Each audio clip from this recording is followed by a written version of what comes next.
Assalamualaikum warahmatullahi wabarakatuh. Apa kabar para pecinta sejarah? Semoga Anda selalu dalam keadaan sehat dan dimudahkan rezekinya oleh Allah Subhanahu wa Ta'ala. Amin ya Rabbal Alamin. Kita semua pasti ingat kisah kelam yang menimpa bangsa Indonesia di tahun 1965. Ya, itulah peristiwa gerakan 30 September 1965 di Jakarta. Setelah peristiwa itu, gerakan anti-PKI atau anti-komunis semakin menguat di Pulau Jawa, khususnya di Jakarta dan sekitarnya. Baik yang digerakkan oleh para mahasiswa, tentara, polisi, ormas, bahkan masyarakat umum. Gejolak pasca peristiwa tersebut di masyarakat tidak hanya terjadi di Jakarta, tapi juga di berbagai tempat di Indonesia termasuk di Aceh. Bagaimana kisahnya? Marilah kita ikuti bersama. Namun sebelum itu, mohon menekan tombol like, subscribe untuk membantu kami menyebarkan informasi sejarah.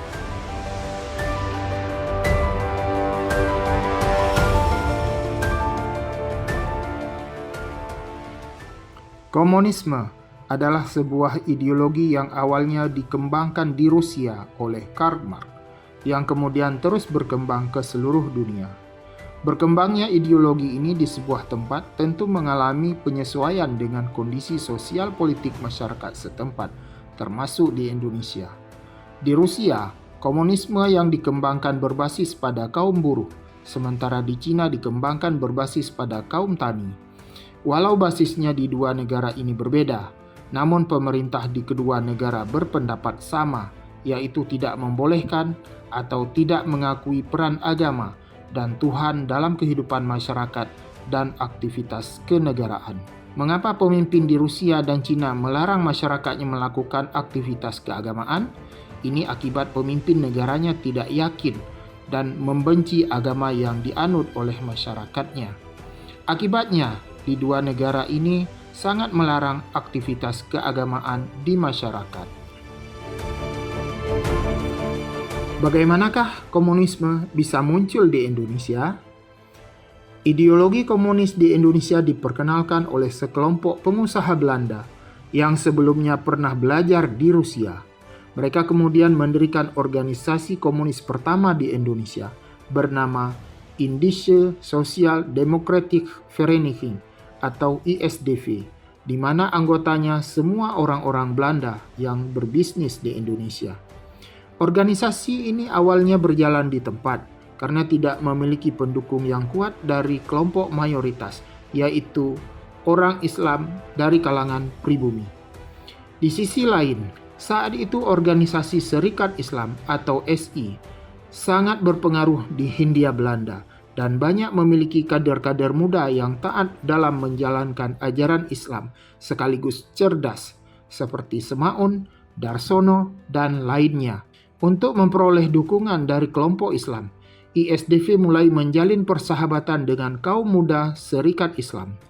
ISDV pun mulai berkembang, yang kemudian menjadi PKI, dengan jumlah anggotanya yang terus bertambah, sementara Serikat Islam mulai diwarnai oleh pemikiran komunis yang revolusioner. Pendukung Serikat Islam kemudian terpecah menjadi dua.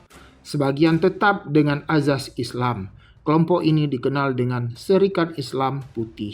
Sebagian lagi tetap menerima Islam sebagai azas, sekaligus juga menerima pemikiran komunis yang revolusioner untuk menentang kapitalisme dan penjajahan Belanda. Kelompok ini disebut dengan Serikat Islam Merah. Karena pengaruh komunis makin kuat, maka tahun 1926 terjadilah pemberontakan komunis yang ditujukan kepada pemerintah Hindia Belanda, dengan harapan orang-orang Belanda di Indonesia bisa angkat kaki dan Indonesia pun bisa memperoleh kemerdekaan. Pemberontakan ini kemudian bisa dipatahkan oleh pemerintah Hindia Belanda. Pemberontakan PKI tahun 1926 pun gagal dan organisasi ini dibubarkan. Walau dinyatakan sebagai partai terlarang oleh pemerintah Hindia Belanda, namun komunisme tetap terus hidup di masyarakat pribumi. Pasca kemerdekaan Indonesia tahun 1945, karena pemerintah ingin menerapkan sistem demokrasi, maka muncullah banyak partai, termasuk PKI, yang simpatisannya tergolong ramai. Sebagai organisasi resmi, perkembangan PKI terus mengalami pasang surut, hingga akhirnya terjadilah peristiwa Gerakan 30 September 1965 di Jakarta.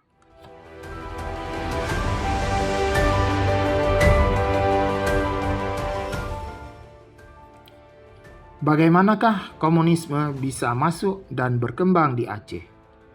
Sejak diterapkan politik pasifikasi di Aceh oleh Belanda tahun 1908, maka pembangunan infrastruktur dan pembukaan perkebunan di berbagai tempat di Aceh semakin gencar. Para pendatang dari luar Aceh mulai mengadu nasib untuk menjadi buruh di berbagai sektor, khususnya pabrik dan perkebunan. Kondisi ini semakin terasa di era 1920-an. Di saat yang sama, di Jawa, komunisme yang dikembangkan oleh PKI semakin berkembang dan memiliki banyak simpatisan. Para simpatisan ini ada juga yang mencoba mengadu nasib ke berbagai tempat termasuk ke Aceh. Kawasan pantai timur Aceh, terutama Kabupaten Aceh Timur yang banyak memiliki pabrik dan perkebunan, tentu menjadi daerah impian mereka. Di saat yang sama pula, pengaruh Serikat Islam, khususnya Serikat Islam Merah, juga menguat di Minangkabau. Para simpatisan Serikat Islam Merah ada juga yang merantau ke Aceh dan menjalin hubungan baik dengan para ulama.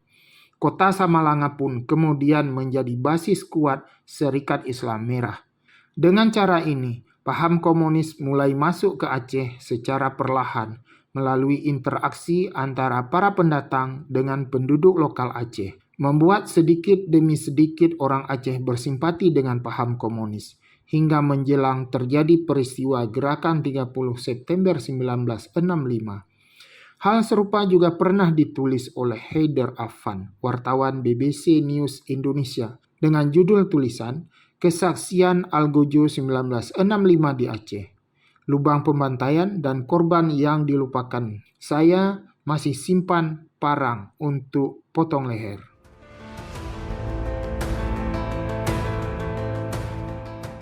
Mengapa sebagian masyarakat Aceh menerima paham komunis? Masyarakat Aceh adalah masyarakat yang kental dengan Islamnya. Agar komunis bisa diterima oleh masyarakat Aceh, maka komunisme harus menyesuaikan diri dengan kondisi Aceh yang Islami. Dalam hal ini, simpatisan komunis tidaklah mungkin melarang umat Islam di Aceh untuk meninggalkan keislamannya, sekaligus menutup masjid seperti yang terjadi di Rusia atau Cina. Justru sebaliknya, komunis harus menerima nilai-nilai keislaman yang sudah mendarah daging dalam masyarakat Aceh. Di sisi lain, komunis dan masyarakat Aceh punya musuh yang sama, yaitu kapitalisme yang dikembangkan oleh orang-orang Belanda di Aceh sejak penerapan politik pasifikasi. Dari sinilah terjadi saling kerjasama pendukung komunis dengan sebagian umat Islam di Aceh. Sejak Serikat Islam berdiri tahun 1912, perkembangannya semakin gencar dengan membuka cabang di banyak tempat, termasuk di Aceh. Masyarakat Aceh yang dikenal sebagai Muslim yang taat tentu bisa menerima Serikat Islam sebagai wadah perjuangan menentang penjajahan Belanda melalui organisasi. Karena komunisme yang diperkenalkan kepada masyarakat Aceh adalah bukan komunis yang anti Tuhan seperti di Rusia, tapi komunis yang mau bekerja sama dengan umat Islam, khususnya ulama, dan juga menentang kapitalisme yang diterapkan oleh Belanda. Makanya banyak ulama yang bersimpati kepada komunisme dan menganggap PKI adalah wadah yang memperjuangkan kepentingan politik umat Islam. Walau sebagian ulama menjadi simpatisan komunis, namun mereka dalam keseharian tetap melaksanakan salat, puasa, dan ibadah lainnya dalam Islam. Hal yang serupa juga diungkapkan oleh sejarawan Aceh bernama Rusdi Sufi dalam bukunya berjudul Peristiwa PKI di Aceh, Sejarah Kelam Konflik Ideologi di Serambi Mekah.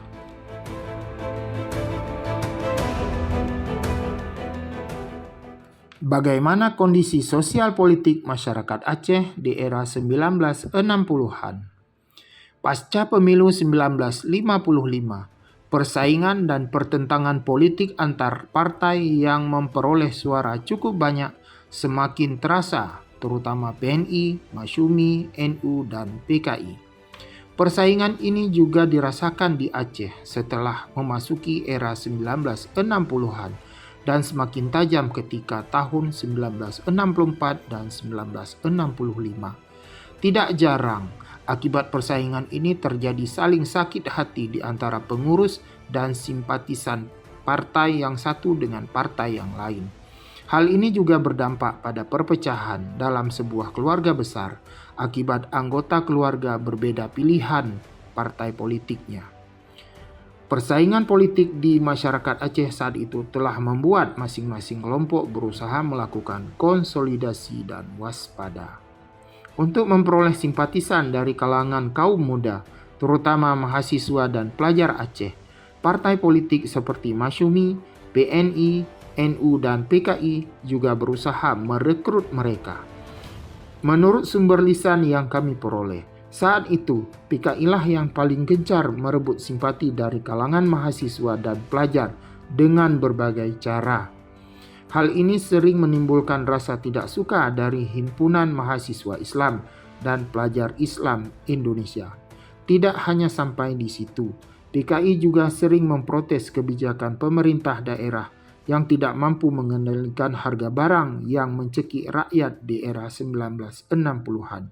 Tentu hal ini juga membuat pejabat pemerintah di Aceh saat itu sakit hati.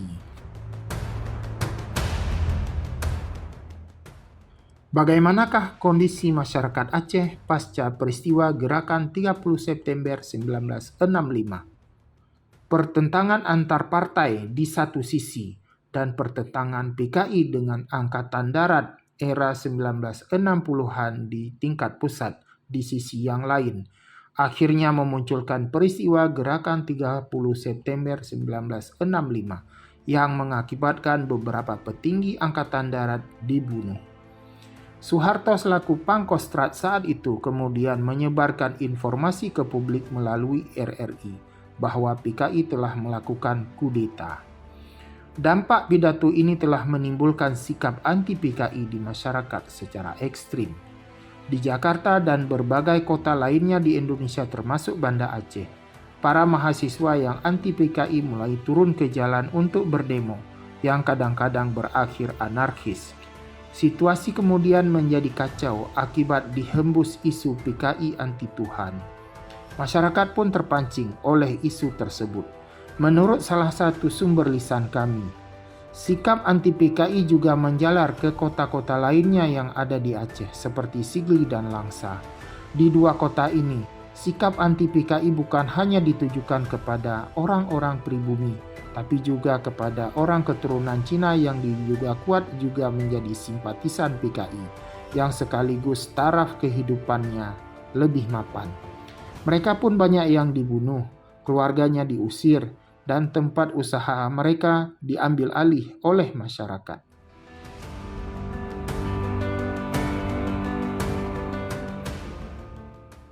Di bulan Oktober dan November 1965, tentara, polisi, hansip, dan masyarakat umum mulai melakukan penangkapan besar-besaran terhadap anggota PKI dan simpatisannya di berbagai tempat di Aceh yang berakhir dengan pembunuhan.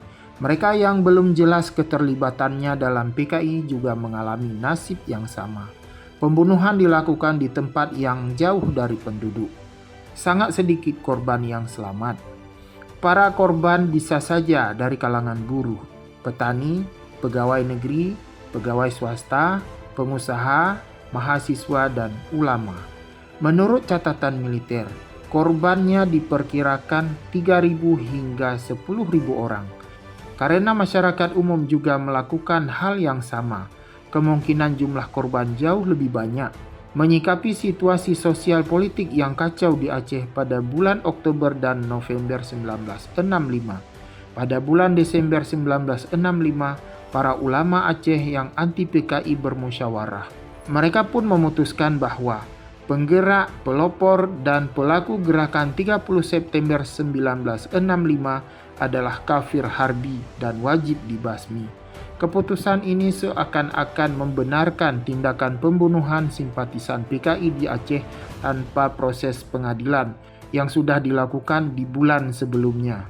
Bila dianalisa secara mendalam, kemungkinan simpatisan PKI di Aceh tidak ada yang terlibat dalam pembunuhan petinggi Angkatan Darat di Jakarta pada tanggal 30 September 1965. Kacaunya kondisi saat itu di Aceh juga ditulis oleh seorang jurnalis bernama Bakhtiar Gayo dalam tulisan berjudul Sekilas Sejarah PKI di Aceh yang dimuat di dialeksis.com.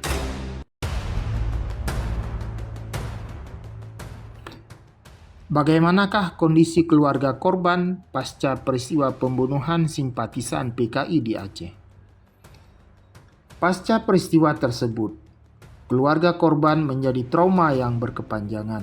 Mereka melihat sendiri bagaimana proses penangkapan orang tua atau suaminya yang ditangkap oleh orang-orang yang tidak mereka kenal, lalu dibawa entah kemana. Banyak di antara keluarga korban tidak mengetahui pasti di mana kubur orang tua atau suami mereka. Mereka juga mengalami cemoohan dan pengucilan bahkan intimidasi dari masyarakat yang anti PKI secara berkepanjangan. Mereka yang tidak tahan atas perlakuan masyarakat, banyak yang terpaksa harus meninggalkan tempat tinggal mereka menuju kota lain yang dianggap aman. Sikap pemerintah Orde Baru juga tidak kalah menyakitkan terhadap keluarga korban. Mereka dilarang menjadi pegawai negeri, menjadi polisi atau tentara. Keputusan ini berlangsung selama Orde Baru berkuasa. Bila ada keluarga korban yang menjadi pegawai negeri, polisi atau tentara, maka mereka akan dipecat dari tempatnya bekerja. Demikianlah misteri perkembangan komunisme dan PKI di Aceh yang masih jarang diungkap oleh masyarakat. Buruknya situasi di Aceh pasca peristiwa Gerakan 30 September 1965 harus menjadi pelajaran berharga bagi kita semua untuk sangat berhati-hati dalam mengambil sikap yang terkait dengan nyawa manusia, apalagi tanpa proses pengadilan. Bisa saja kita akan membunuh orang yang tidak terkait dengan yang kita duga. Tentu ini akan menjadi penyesalan seumur hidup bagi si pelaku. Semoga persembahan kami di kesempatan ini bermanfaat untuk semuanya. Sebelum kami akhiri, mohon Anda menekan tombol like dan subscribe. Bila ada pendapat atau saran, silakan menulis di kolom komentar. Tentu Anda harus menggunakan bahasa yang santun. Assalamualaikum warahmatullahi wabarakatuh.